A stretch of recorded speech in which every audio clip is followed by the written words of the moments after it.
Və kişi nə üçündür? Kişi namusunu qorumaq üçündür.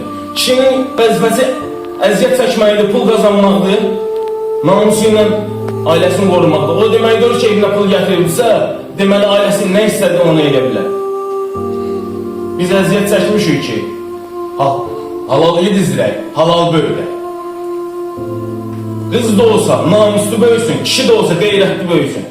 Təki onun imanı, yediği çöreği halal olsun. Çünkü ben halal kişinin, qeyrətli kişinin oğluyam. Ben seninle fəxr edirəm.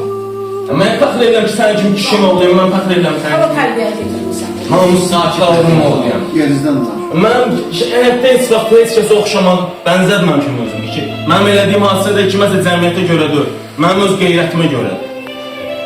Mən bir dənə yalım var bir kişidir. Mən bu kişinin çörəyi, halal çörəyi yemişəm.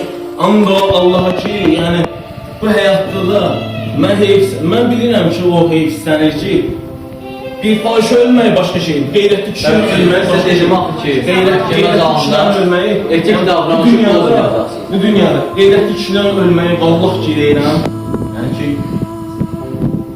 dünyaya ziyan.